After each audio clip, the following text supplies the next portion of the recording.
Quoi, Sylvestre? Quoi, Alexis? Hey Sylvestre, de quoi bonjour, à quoi Wachia, à quoi? Mais ce nom-là d'émission est déjà pris, par exemple. On est multilingue aujourd'hui.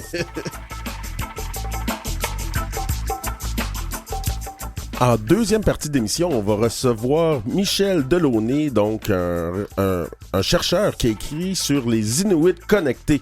C'était très intéressant comme lecture. Mais en premier, on reçoit José Chaucheil-Leblanc, qui est propriétaire, fondatrice, directrice générale de l'Économusée, qu'on parlera tantôt. Elle est propriétaire de la boutique Atrous, qui se retrouve à Sept-Îles. Sept-Îles. Donc, quoi, José? Oui, bonjour. Oui. Quoi, José, ça va bien? Ça va très bien, merci. J'ai l'impression que vous avez le vent dans les voiles ces temps-ci, je me trompe? Non, ça va très bien. Je pense que c'est l'année de Atticus cette année. on est très contents, fébriles de tout ce qui se passe. Fait qu'on prend ça comme un grand remerciement et une belle reconnaissance du travail accompli. Parce que quand même, il y a eu quand même de grosses nouvelles depuis les 2 à 3 dernières semaines, là. Oui. Ben en fait, on a gagné 3 prix dans la région. On a gagné Entreprise de l'année, Personnalité féminine de l'année et Commerce de détail. Tu sais, c'est énorme. On était subjugués. Puis on a aussi demain matin le lancement du premier magazine Atticus, 100 pages qui parle et qui met en lumière des gens des 11 nations du Québec. Fait qu'on est bien fiers de ça. Mm-hmm. Puis quand on parle de demain, on parle du 3 novembre, là, c'est ça? On parle du 3 novembre, oui. Okay. Mais avant qu'on parle des magazines, il y a une autre nouvelle qui est apparue récemment, alors, d'une Économusée, si je me souviens bien. Oui, exactement. On a lancé l'Économusée le 19 septembre. C'est un travail de 6 ans. Ça a pris 6 ans pour venir à la fin de tout ça avec tout ce qui est arrivé dans la société. La pandémie, les hausses de coûts de matériaux, les longueurs, le manque d'employés. On a passé à travers un gros processus, mais on a fini par le faire. Fait qu'on est vraiment content. Une belle expérience où on raconte toute l'histoire du caribou, de l'interrelation qu'il y avait avec l'Innu.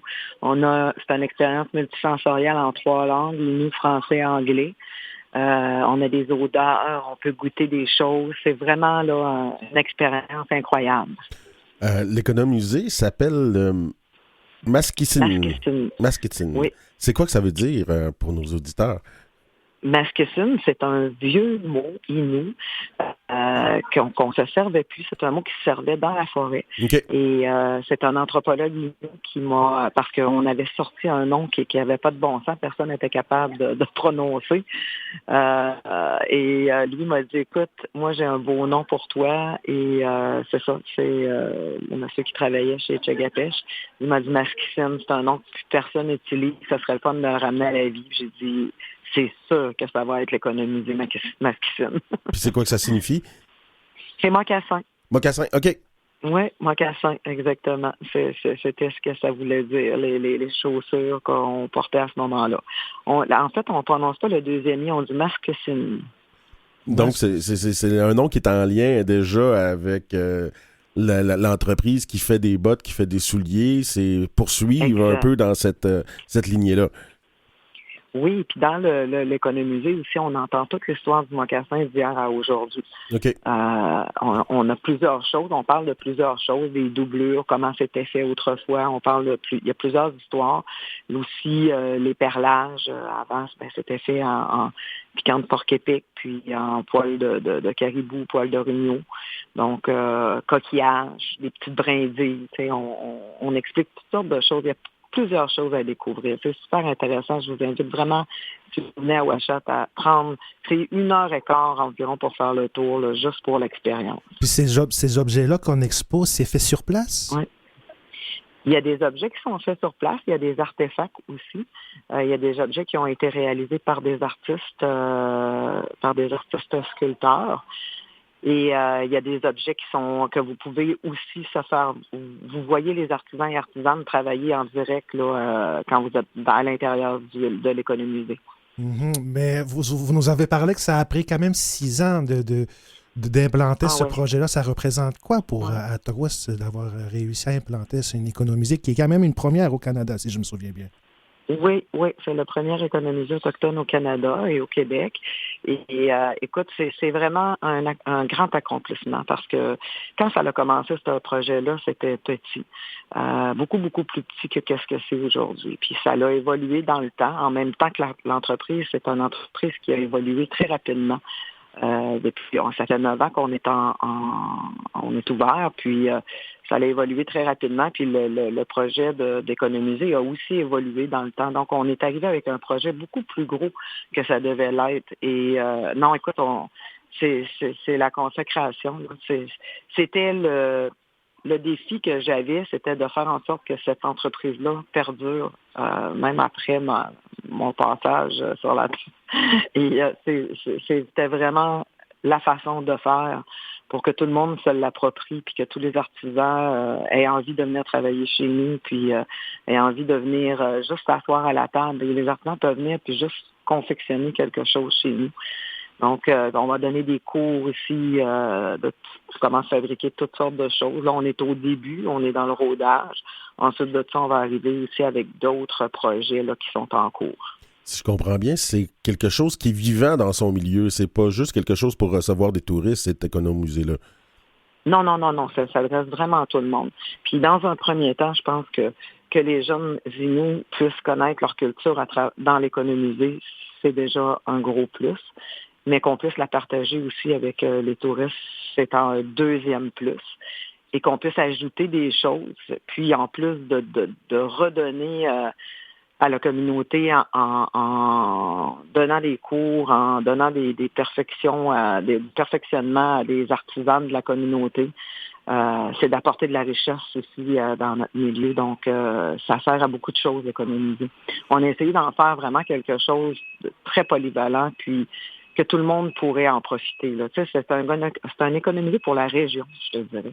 Mm-hmm. Puis en plus de ça, si on regarde bien votre plan d'affaires, si je peux dire ainsi, on est en train de lier l'économie sociale avec le développement économique. Non? Tout à fait. Depuis le début, là, la chose qui était la plus importante pour moi, c'est vraiment de pouvoir contribuer dans la communauté et en faisant du développement économique. Tu sais, c'est vraiment... J'ai dû faire du développement économique pour pouvoir aider dans la communauté. C'est un peu ce qui s'est passé, puis je pense que c'est un modèle d'affaires winner pour tout le monde. Puis, aujourd'hui, on est dans une communauté, on évolue dans une société où le développement économique prend toute la place. Donc, on n'a pas le choix dans les communautés, si on veut garder notre côté communautaire, de faire du développement économique pour pouvoir contribuer de façon sociale à travers les gens qui en ont besoin, bien sûr. On choisit chacun une cause. Là. Nous, on aide les femmes autochtones en difficulté, mais on aide aussi des femmes qui sont plus âgées, qui sont dans leur communauté éloignée, où ils n'ont pas de travail. Fait qu'on les aide, on vend leurs choses, on achète toutes les mocassins de toutes les femmes. C'est comme ça qu'on le fait. Donc, on essaie d'aider comme on peut. On aide aussi des fois des jeunes qui sont en difficulté. On leur fait du perlage. On essaie de les faire travailler à travers leur histoire, à travers leur culture, pour les aider à sortir de mauvaises situations. Mm-hmm. Puis quand on parle d'économiser, est-ce que votre économisée est adjacente à la boutique à Atros? Ça se trouve à être où, hein? C'est tout ensemble. C'est tout ensemble. Tu es dans l'économisé, tu es dans la boutique, tu es dans l'atelier. Vraiment, tout, on a fait un super de beau... écoute, c'est pas moi qui l'ai fait, là, c'est des designers qui travaillent pour la Société des économisés du Québec qui ont été d'un support incroyable avec moi là-dedans. Pour eux, c'était important que le premier économisé voit le jour autochtone parce que les gens des Premières Nations, c'est des gens très visuels et eux, s'étaient donné comme mission, si on fait un super de bel économisé, les autres nations vont comprendre à quel point ça peut sauvegarder des techniques ancestrales, des savoir-faire, même l'histoire. Et moi, j'ai embarqué là-dedans à 100%, puis ça répondait à mes défis. Donc, ensemble, on a créé un parcours à l'intérieur où tu passes partout. Tout est ensemble, c'est tout amalgamé, puis c'est vraiment bien fait. Ça a été conceptualisé très professionnellement. Je suis très fière du résultat. Maintenant, on va parler des prix que vous avez gagnés. C'est quand même de gros prix, si je peux dire ainsi. Ces prix-là ont été donnés, si je me souviens bien, par les Par la Chambre de commerce. de Sept-Îles. La Chambre de commerce. On va les répéter. Personnalité féminine de l'année, entreprise de l'année et commerce de détail. C'est pas rien quand même. 3 prix. Personnalité féminine de l'année, c'est gros. C'est gros, ça démontre un leadership. Je pense que tout le monde de la région, on a 11 organismes qui se sont que j'ai ralliés autour de ce projet-là, puis je leur ai vendu pour l'économiser. C'était important. Oui, exactement. Et tout le monde a embarqué là-dedans. C'est quoi ces 11 organismes-là? Ça prend de l'appui, j'imagine, pour faire quelque chose dans le genre? Oui, il y a la SADC, la MRC, le Plan Nord, le SAA. On a Anecdote, on a Tourisme autochtone Québec, Tourisme autochtone Canada, l'Alliance de l'industrie touristique du Québec, Tourisme Québec. J'espère que j'en oublie pas. Est-ce qu'ITUM était dans le... ITUM était dedans aussi, la SDEUM aussi nous a appuyés. On a vraiment été chercher l'appui de tout le monde pour vraiment faire en sorte que ce projet-là naisse. Puis c'est pour ça je pense que c'est pour ça. Puis aussi, j'ai remporté en mars dernier à Tourisme autochtone Canada le prix de femmes entrepreneurs d'exception au Canada en tourisme. Ça aussi, c'est ça que ça doit avoir pesé dans la balance. Puis ce soir, je suis à Montréal je suis nominée à prix Femmes d'affaires du Québec dans la catégorie petite entreprise. Fait que tantôt, je pense que tout ça a tout pesé dans la balance là, pour me donner ce titre-là, parce que c'est quand même quelque chose de gros. Puis c'est la deuxième fois que je le remporte dans la région, puis je savais pas qu'on pouvait le gagner 2 fois. J'ai vraiment... Est-ce que ce genre d'honneur-là monte à la tête? Non, pas du tout. C'est pas des choses qui me montent à la tête. Moi, je suis vraiment très ancrée terre à terre, puis je trouve ça drôle même. Je me dis, ça n'a pas de bon sens, 3 prix, mais écoute, on le prend parce que cette année, c'est notre année, c'est l'année que tout s'est réalisé, tout s'est fait en même temps, puis l'économiser. On a mécanisé aussi dans l'entreprise. On a une grosse mécanisation. On est mécanisé autant que la compagnie Bauer. Là. On est capable de faire du patin à rouelle, du patin de précision, de la botte de travail. Ça, c'est un aspect qu'on ne parle pas de l'entreprise, mais on a tout fait ça en même temps. Tout a abouti en même temps. Donc, je pense qu'on le mérite. Je le prends. C'est dur de prendre des prix parce que tu as toujours l'impression que tu as pris le prix de quelqu'un d'autre ou on se sent, c'est un drôle de sentiment qui est très partagé.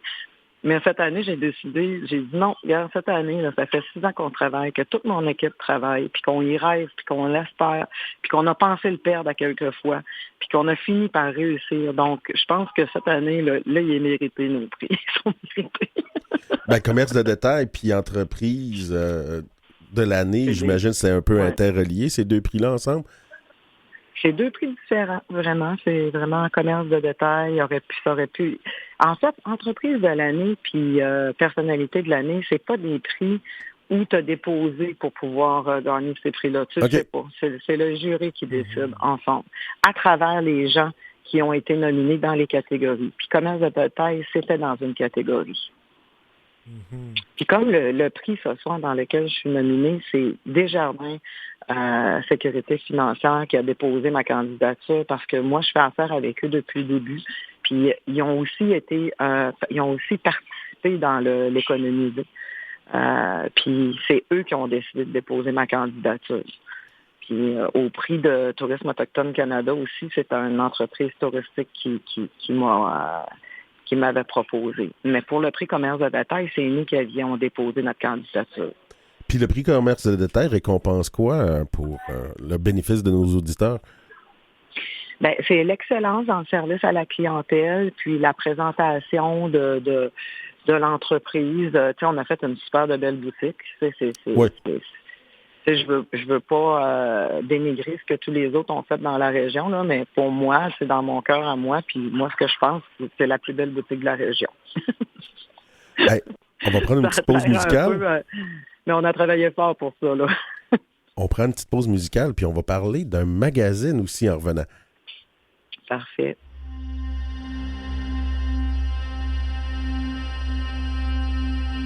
Sasachiti natokani pustamas Chachista pawia chitachak Chimamisi huanakaito damas Danta mistikos kahakuchik Upaya chimikoch Kawawa papawa iwayich Chachi hando begeste wahoson Chachi wa papawa chitachak Aitiyin masona chiwitiwan Chachi mio itai Miss Christ We amigo chidasuna kasikat Ukupaya chachakwana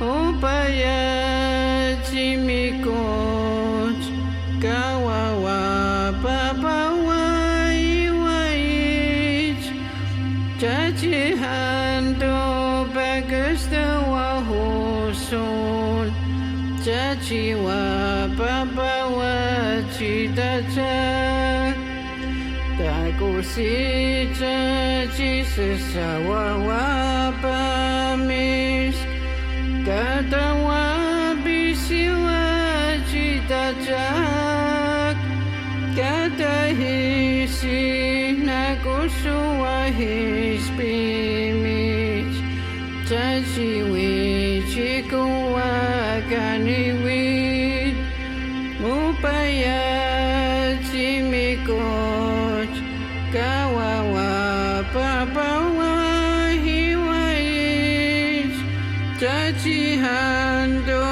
bagasta wahoson Chachi wa papawa chitachak Nisiwaga machihi punita Jesus makatiwas na tunas Chia wasa hawi papawahis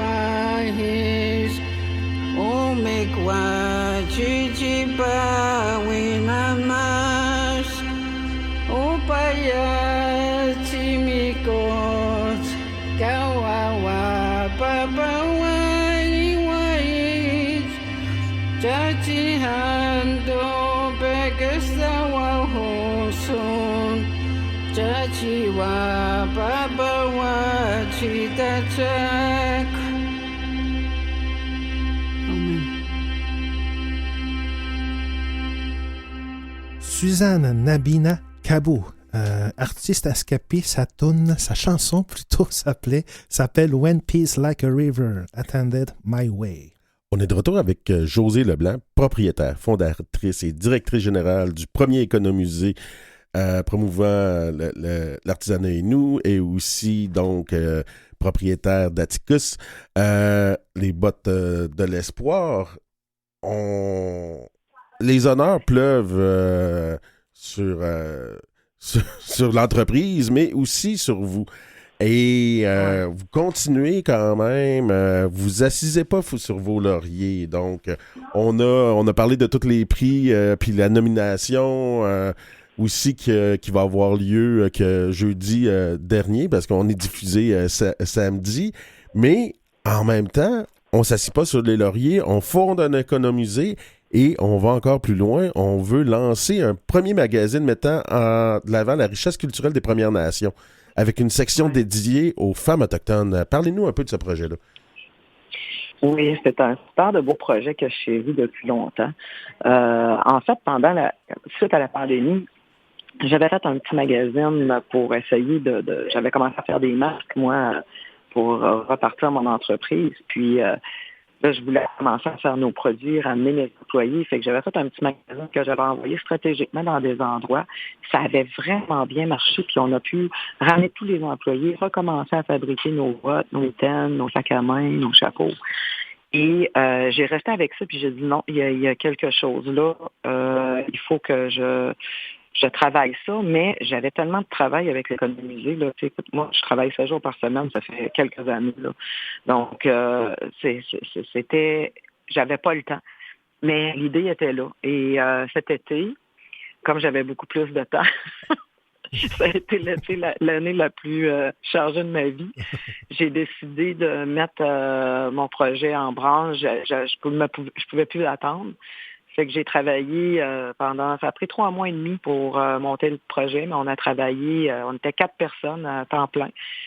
Et on a fini par faire un magazine de 100 pages où on a une section spéciale femmes autochtones, mais qu'on parle aussi, qu'on met en lumière des artisans et artisanes et d'autres personnes, d'autres personnalités des Premières Nations qui se démarquent à leur façon puis qui n'ont pas beaucoup de visibilité. Puis je voulais me servir de ce magazine-là pour les faire connaître les richesses qu'on a au sein des nations. Donc, on parle quand même, vous avez aussi des personnes connues comme Catherine Champagne-Jourdain, Michel Audette, oui. Laurie Neptune, Elisapie Isaac et Eva Tawa dans la première édition. Oui, il y en a d'autres. Ça, c'est vraiment le cahier spécial femmes autochtones qui ont comme poncé des plafonds de verre, si tu veux. Oui. Mais il y en a d'autres femmes autochtones à l'intérieur du magazine. C'est sûr que pour lancer un premier magazine, on va chercher des noms qui sont connus pour que les gens aient envie de le voir, de le feuilleter, de voir qu'est-ce qu'on est capable d'apporter. C'est un premier, c'est une première. Puis on est lancé partout au national. On va avoir aussi une page dans le magazine Clin d'œil complet, dans le Journal de Montréal. Tu sais, on fait un gros test, là. Moi, je pense réellement que l'engouement est là, puis les gens ont envie d'en apprendre davantage sur les gens des Premières Nations. Et le momentum est là, puis c'est là qu'il fallait le lancer. Donc, mon instinct d'entrepreneur me disait que c'est là qu'il fallait le faire.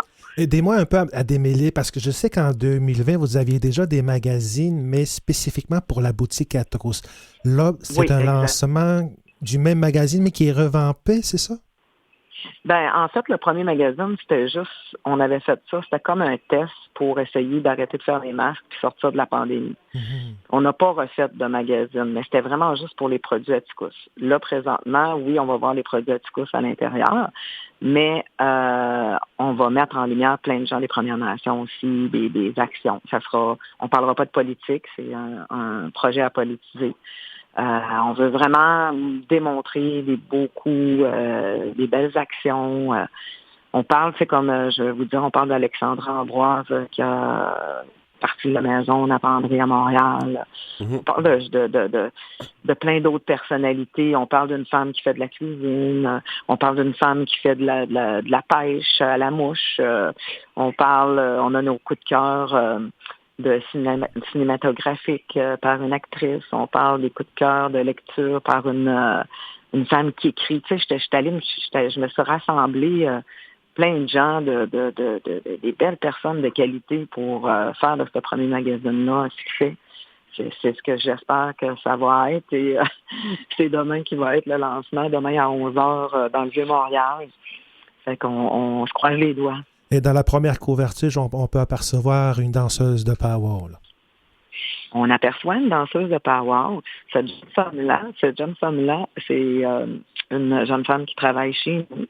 Elle s'appelle Jocelyne et Jocelyne va être le premier visage d'Atticus. On va pouvoir la découvrir aussi à l'intérieur du magazine, découvrir ses passions à chaque édition. C'est une belle jeune fille qui est résiliente, courageuse, qui a fait beaucoup de choses dans sa vie, dans sa courte vie, mais avec une détermination incroyable et elle incarne aussi la grâce.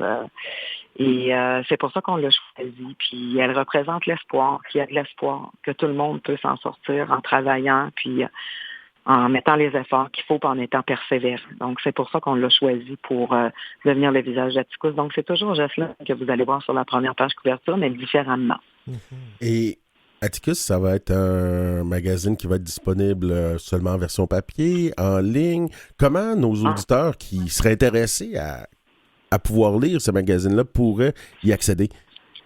Oui, on a notre version en ligne qui est aussi disponible sur le site économusée-du-masquicine.atticus.com. Vous pouvez l'acheter en ligne. Le magazine va être disponible dans tout bon kiosque au Québec. C'est distribué à grandeur du Québec avec tous les autres magazines là, qu'on voit dans les épiceries, dans les dépanneurs et tout.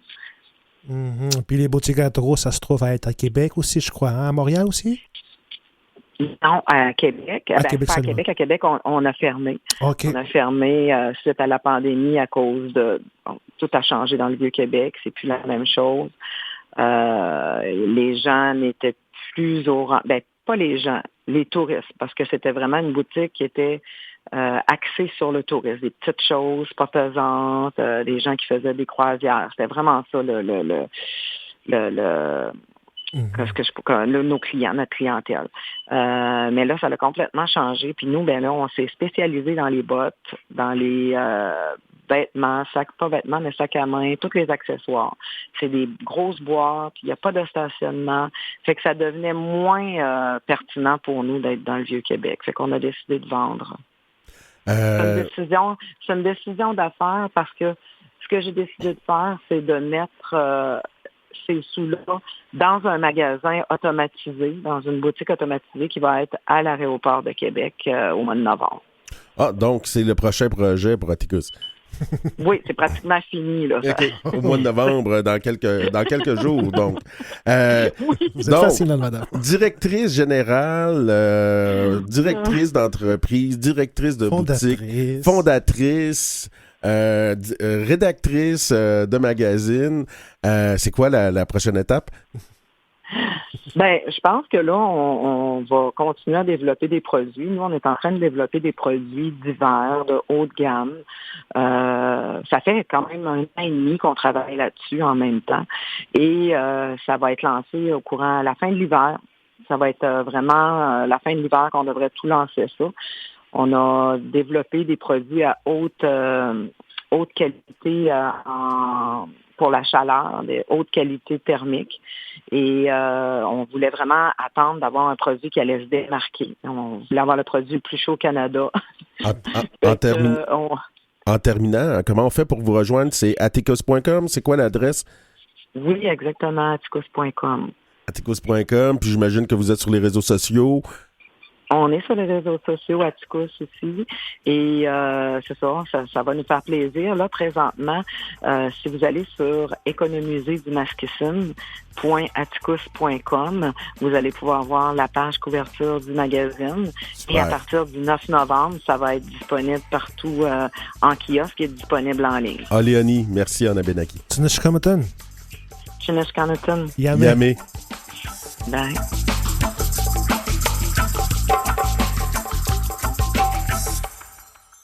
Vous écoutez Coué Bonjour avec Alexis Wawanolowat et Sylvestre Déterre. On a parlé de culture entrepreneuriale, de culture Innu. On va parler de communication un peu dans le Grand Nord. On a eu la chance de lire un livre très intéressant, un livre de recherche, mais quand même accessible, je dirais, dans sa lecture. C'était pas trop... compliqué pour un néophyte comme moi. Je ne sais pas trop qu'est-ce que tu en as pensé. Effectivement, c'était pas trop académique. C'était quand même une bonne vulgarisation avec... en tout cas, on va en parler avec l'auteur qui s'appelle Michel Delaunay, qui est docteur-chercheur en sciences politiques, qui a fait sa thèse à Versailles-Saint-Quentin. Il est chercheur associé à l'Observatoire de la politique et de la sécurité de l'Arctique à l'ENAP. Quoi, monsieur Delaunay? Bonjour, bonjour, comme on dit. Oui. Donc, les Inuits connectés, c'était votre sujet de thèse ou c'est un sujet qui est venu vous intéresser après votre thèse de doctorat? Ah, c'est mon sujet de thèse, en fait, et cet ouvrage, c'est la version raccourcie de la thèse qui était de 500 pages et qui a été raccourcie à 300 pages, voilà. Dans votre ouvrage, vous commencez par des éléments très intéressants, l'Internet victorien au service de l'Empire colonial britannique. Donc, on voit comment le télégraphe, à une certaine époque, on parle des premières technologies qui ont permis des communications plus rapides. des télégraphes à lumière, si j'ai bien compris, et on parle après ça de l'emprise britannique sur les câbles sous-marins, puis comment ils ont pu utiliser ça comme outil de pouvoir. Mais très rapidement, les Anglais qui dominaient les mers et qui avaient l'empire colonial le plus étendu se sont intéressés à cette technologie, et c'est d'abord aussi surtout les militaires qui s'y sont intéressés pour pouvoir garder le contact avec toutes les colonies de l'Empire britannique. Oui. Et ça a une utilité en temps de paix pour essayer de mater les révoltes, comme en Inde par exemple, et pouvoir envoyer des troupes rapidement depuis la métropole. Mais ça a aussi servi beaucoup pendant les guerres, pendant la Première Guerre et la Deuxième Guerre. Le fait d'avoir un réseau aussi étendu et aussi fiable, ça a donné beaucoup d'avantages aux Anglais et aux Alliés, du coup. Avec un quasi-monopole. Exactement, oui, quasiment. Dès le début, les Britanniques ont eu le monopole quasiment sur ce réseau, avec pratiquement la moitié du réseau qui appartenait soit à l'État britannique, soit à des entreprises qui servaient les intérêts britanniques, quoi. Ce qui leur a même permis d'espionner des communications de d'autres pouvoirs. Exactement, oui, ça leur donnait beaucoup d'avantages, notamment économiques, parce que la bourse de Londres avait des informations plus rapidement que la bourse de Paris, donc c'est un avantage qui est concret en termes économiques en argent, mais aussi en termes d'information. Ça a permis d'avoir des informations, notamment de pousser un peu les Américains à rentrer en guerre pour la Première Guerre mondiale. Donc c'est quelque chose qui donne un avantage certain aux États qui contrôlent ce type d'infrastructure. Et ce qui est assez drôle, c'est que on le voit aujourd'hui, l'histoire un peu se répète, et les câbles sous-marins, et cette fois-ci de fibre optique, redeviennent des outils vraiment stratégiques dans les mains des États. Oui, on va parler des câbles sous-marins, mais un élément que j'ai trouvé super intéressant avant qu'on passe à actuellement l'histoire qui se répète, ça a quand même été un outil d'émancipation, le télégraphe, pour l'indépendance indienne puis pour le nationalisme indien. Oui, ça a été un des éléments, parce que c'était pas le seul. Je comprends. Et ça, c'est c'est le fait que la presse écrite aussi se répande, a beaucoup aidé à ce que les idées indépendantistes se répandent dans la population indienne, qui au départ n'avait pas forcément conscience d'être un tout, de faire partie d'un même groupe social. Et ça a beaucoup aidé le fait que l'information puisse se répandre plus facilement, soit transmis plus facilement sur un pays qui est immense. Et le télégraphe, donc là cette fois-ci terrestre, a beaucoup aidé à ce que les idées des indépendantistes se répandent dans le pays et nourrissent ce mouvement indépendantiste. Vous le disiez il y a quelques instants, on voit l'histoire se répéter et les câbles sous-marins sont devenus un enjeu de pouvoir parce que la communication Internet est rendue quelque chose qui se fait essentiellement, si je reprends les statistiques que vous avez sorties dans votre livre, à 99%, je pense, par les câbles sous-marins, et c'est le commerce, c'est aussi l'information. Il y a beaucoup d'éléments qui sont reliés à cette forme de pouvoir-là que d'avoir ces câbles-là. Exactement, oui. C'était déjà à l'époque du télégraphe un outil de pouvoir, mais ça l'est encore plus aujourd'hui, et ça je pense que tout le monde peut le voir. Essayez de passer une journée sans Internet, sans objet connecté à Internet, et vous allez avoir beaucoup de mal à faire ce que vous devez faire de votre journée. Donc, des fois, on s'enfuit dans le bois pour essayer de se sauver d'Internet, là, mais oui. C'est ça, c'est devenu central, c'est devenu indispensable, c'est devenu même parfois vital d'avoir accès à Internet, parce que pratiquement tout passe par Internet maintenant, même des fois les numéros d'urgence. Je pense qu'au Canada, on l'a vu avec la fameuse panne de Rogers, si je ne dis pas de bêtises, il y a eu beaucoup de problèmes quand ça ne fonctionnait plus. C'est pareil quand vous perdez un câble sous-marin. Maintenant, c'est très très compliqué pour certains pays, certaines régions, quand des câbles sont coupés. Et de plus en plus, on soupçonne que ces câbles soient coupés par d'autres puissances. Par des États, par le malveillance, pas par inadvertance. Et de plus en plus, ce sont vraiment des cibles. Et cette infrastructure est de plus en plus considérée comme étant vulnérable.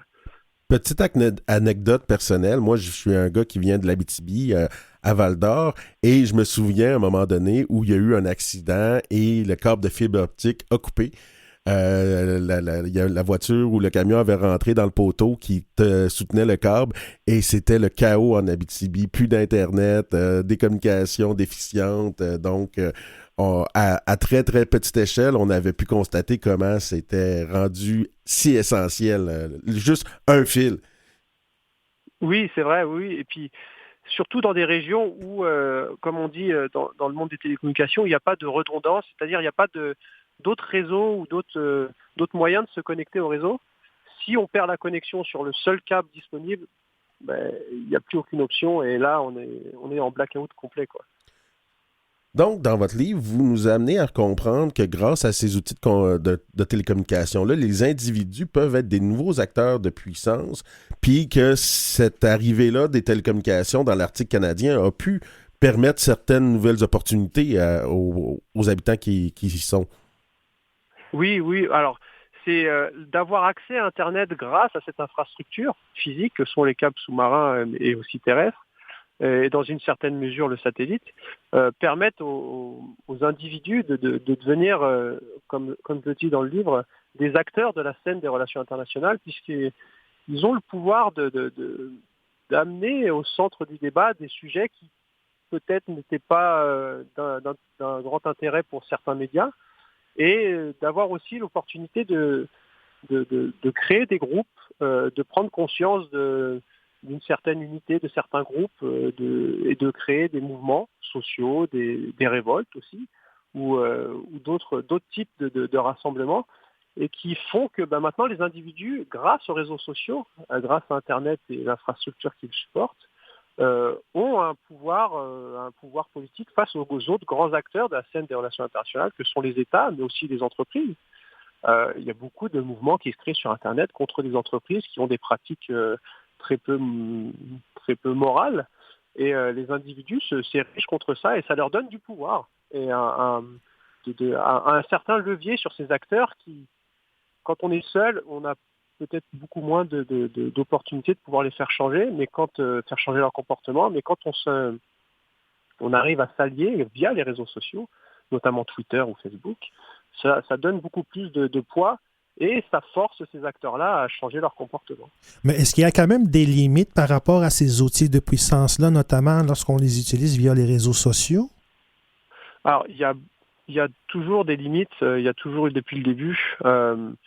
Déjà, le fait que ce sont des plateformes qui ne sont pas contrôlées par les individus, ils sont contrôlés par des grandes entreprises qui décident elles-mêmes quelles sont les conditions d'utilisation, qui peuvent couper à n'importe quel moment.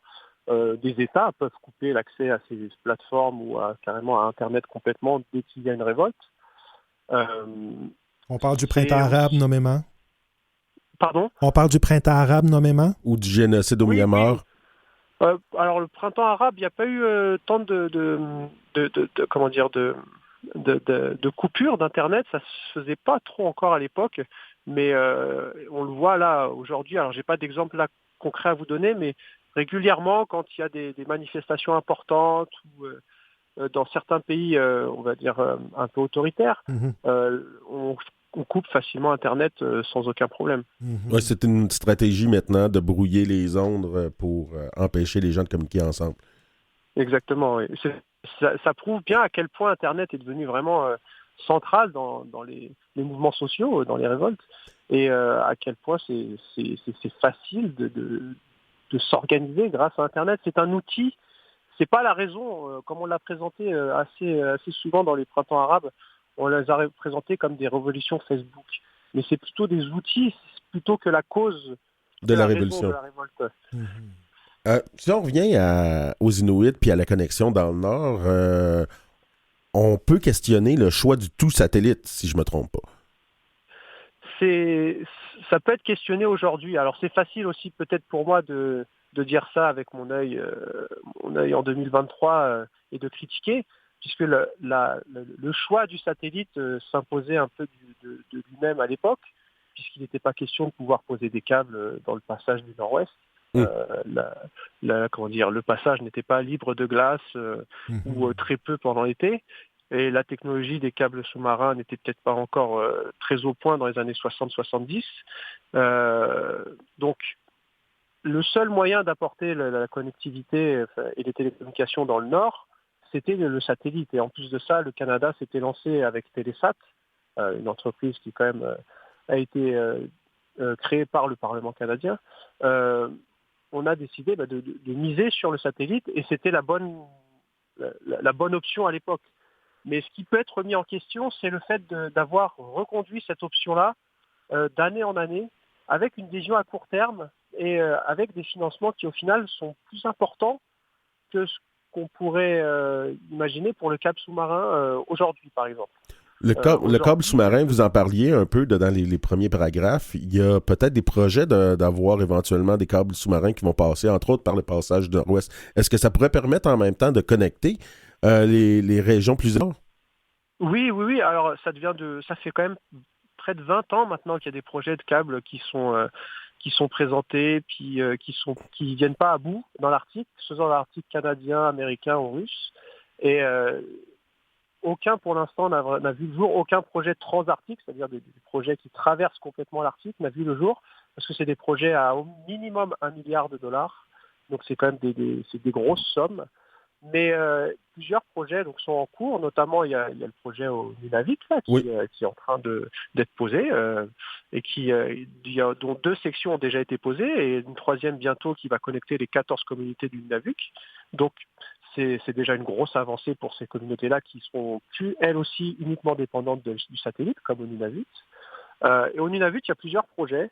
Dont un projet du gouvernement du Nunavut qui pour l'instant est mis en pause, on n'a pas de nouvelles, et un projet d'une entreprise Can-Inuit Network, qui est une entreprise à moitié inuit qui est tenue par l'ancienne maire d'Iqaluit, Madeleine Redfern, mais pour l'instant on n'a pas de nouvelles. Et le seul projet qui aurait des chances d'aboutir pour l'instant, mais qui n'est pas complètement financé, c'est un projet finlandais. C'est le projet Farnos Fiber, qui lui devrait connecter l'Europe via le passage du Nord-Ouest à l'Asie. Okay. Et pour l'instant, on est en attente de la mise en place de ce projet.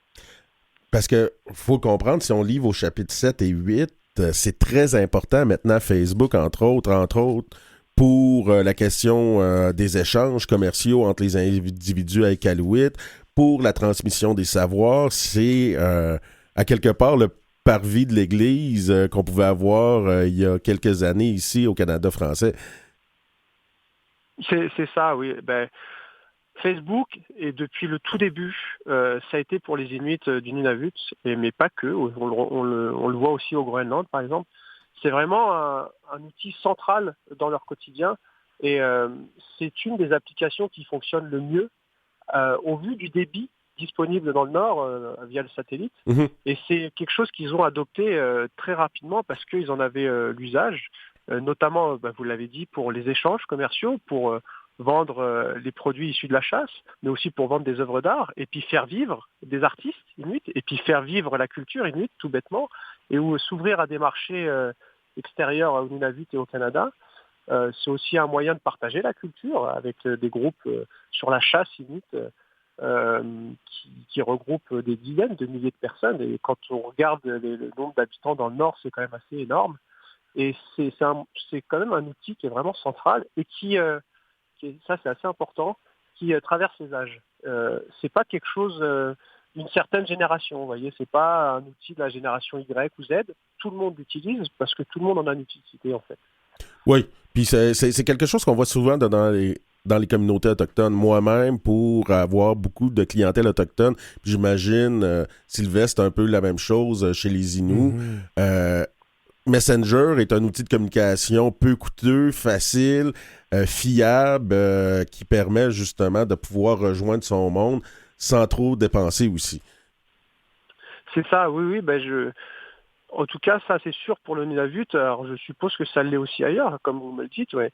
C'est vrai que c'est un outil qui est utilisé aussi bien pour la sphère privée, mais aussi pour la sphère commerciale. Et plusieurs personnes, moi que j'ai pu rencontrer dans le Nord, au Nunavut, me disaient, mais moi pour contacter des gens, c'est via Messenger, c'est pas forcément par mail ou par téléphone, à tel point que même certains préfèrent utiliser Messenger qu'appeler par téléphone, quoi, parce que c'est plus fiable. Et dans le Nord, comme passe par le satellite, y compris le téléphone. Quand vous téléphonez, vous avez un délai entre le moment où vous parlez et le moment où la personne à l'autre bout du fil reçoit le message. Donc vous avez un délai qui est assez embêtant pour avoir des conversations claires. On est avec Michael Delaunay, donc qui est docteur en sciences politiques à Versailles-Saint-Quentin, chercheur associé à l'Observatoire de la politique et de la sécurité de l'Arctique à l'ENAP, qui était en direct de Paris avec nous. Les Inuits connectés, Internet et les réseaux sociaux au service des Inuits. C'est un livre à lire si vous êtes intéressé par la communication dans le Nord et les nouvelles façons, justement, comment Internet a une place centrale dans tout ça. Je vous dis Olioni, ça veut dire merci en Abénaki. Merci beaucoup. Merci à vous. Merci beaucoup. Merci de m'avoir invité. Au revoir. Au revoir.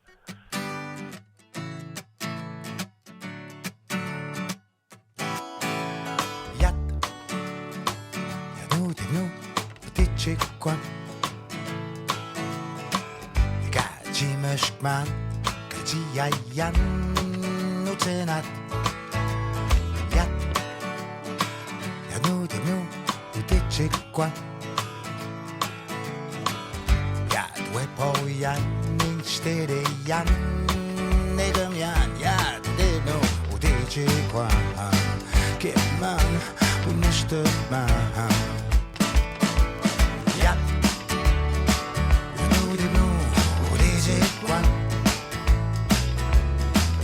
ja be shwandan we da matan we jandan ja de no che man unashte man shuj de yeshko de besho chemendo wa wina shabde de to we just right on you are more as to get in bush und in dush you say shush in a shmenga matani thing de wate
Claude McKenzie يابت نو ديبلو تشيوان Hey, Miigwech, je suis tellement content que tu sois là. C'est très Innu. C'est très, très Innu. Puis Ça fait du bien de parler à Minou. il pourrait pas avoir meilleur que moi pour faire ces présentations-là. Que toi, je veux dire. Donc, des Inuits face au choc linguistique postsecondaire. Étudier non loin de sa communauté, mais être incapable de comprendre les cours proposés. Se retrouver au milieu de nouveaux arrivants qui découvrent un pays alors qu'on est né ici. Bien des Inuits vivent un réel choc linguistique lorsqu'ils quittent leur communauté après le secondaire et rejoignent un cégep. Le besoin en services spécifiques se fait sentir et depuis peu, plusieurs se développent. Et c'était un gros enjeu pour les étudiants qui sortent de la communauté, qui s'en vont étudier en milieu urbain dans des grosses villes, notamment Québec ou Montréal, où le français est la langue première. Ben oui, toi-même qui es un étudiant en droit en ce moment, Il y a quand même une adaptation à faire au niveau de l'écriture surtout, hein, mais au niveau du parler, ça va bien, mais c'est au niveau de l'écriture, il faut quand même se pratiquer encore plus. Le gouvernement fédéral poursuivi par 22 corps de police autochtones du Québec. L'Association des directeurs de police des Premières Nations des Inuits du Québec poursuit le gouvernement fédéral devant le Tribunal canadien des droits de la personne pour le sous-financement de leurs services de police. Oui, ça fait suite à une poursuite qui avait été faite par, si je me rappelle bien, le corps de police de Mastoyage pour un sous-financement chronique. Puis c'est qu'est-ce qu'on dit depuis des années, si c'est pas des décennies. Les services policiers qu'on retrouve dans nos communautés sont des services sous-financés, donc de très bonne qualité, qui font en sorte que nos membres se font interagir avec des personnes qui vont connaître leur réalité, qui vont connaître leur langue souvent, qui vont être en mesure d'avoir une interaction qui est plus d'approche communautaire que si ce serait, par exemple, des policiers de la Sûreté du Québec qui auraient à venir faire les interventions sur leur communauté. Mais on les sous-finance, puis on leur donne même pas les moyens d'agir pour qu'ils puissent faire quand même quelque chose qui est important. Tu sais, dans un monde idéal, peut-être qu'on n'aurait pas de policiers, mais aujourd'hui, avec les problématiques qu'on a, on doit avoir des services de policiers. D'autant plus que les policiers sont toujours sur les qui-vive en ce qui concerne leur profession, parce que ce sont quand même des ententes tripartites qui ont X temps de...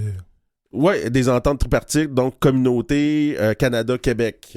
Donc, on leur souhaite qu'ils puissent justement se faire reconnaître à leur juste valeur. Caribou, Latic, mon cher Sylvestre. Ottawa envisage des décrets d'urgence au Québec. Toute activité industrielle ou tout développement pourrait être ainsi interdit sur certains territoires. À la demande de certaines Premières Nations, le cabinet du ministre de l'Environnement du Canada, Stephen Guilbeault, étudie désormais la possibilité d'intervenir au Québec par décret d'urgence pour protéger certaines parties de l'habitat du caribou forestier, a appris Radio-Canada. Ce serait bien qu'évidemment que le gouvernement intervienne le plus rapidement possible parce que l'animal, c'est un animal sacré, le caribou, dans plusieurs peuples autochtones. Hein, on en a parlé un peu tantôt avec José Leblanc, comment c'était important.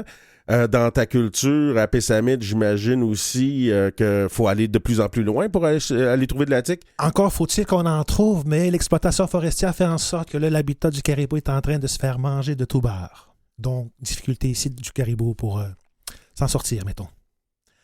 Report de comparution pour les sœurs Gill, accusées de fraude touchant l'identité inuit. Encore des vols d'identité, si je peux dire ainsi? Oui, on a parlé la semaine dernière un peu de l'affaire Buffy Sainte-Marie. On risque d'en reparler encore. Mais là, ici, on parle de deux jeunes filles. Amira et Nadia Gill, âgées de 25 ans. Oui, qui sont d'origine indienne, mais indienne d'Inde.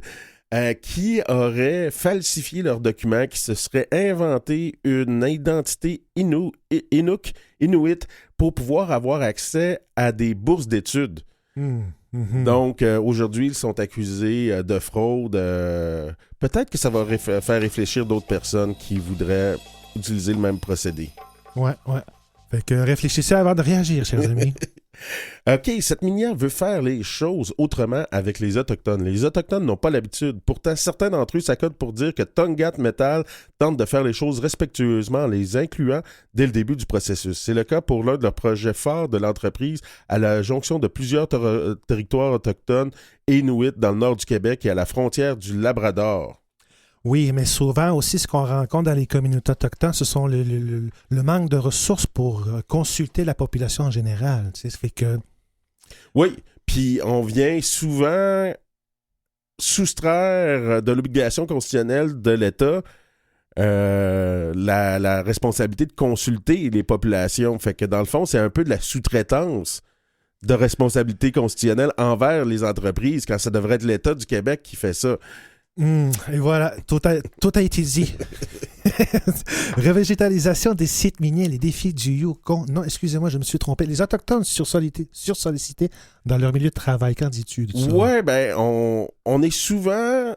Woody à la Rivière a une super phrase pour ça. Elle dit « Ma vie est un atelier de sensibilisation ». Et dans les milieux de travail, on se retrouve souvent, quand on n'est pas en milieu autochtone, à être un agent de sensibilisation aux réalités autochtones. Tu as dû le vivre, toi, dans tes cours. Tu dois le vivre en ce moment dans tes classes. On doit se revirer vers toi quand on parle d'aspect autochtone. Et parfois, c'est prenant. Oui. Hey, aujourd'hui, on était à cette émission-là avec Sylvestre Déterre à la co-animation. Alexis Wawanoulouat. Mathieu Tessier à la régie et Claire Guérin et Sylvestre Déterre à la recherche. Mais c'est moi, ça. Ben oui. T'as fait une bonne recherche, on a eu une bonne émission. Merci à toi. Merci à tout le monde. À la semaine prochaine. Yamé.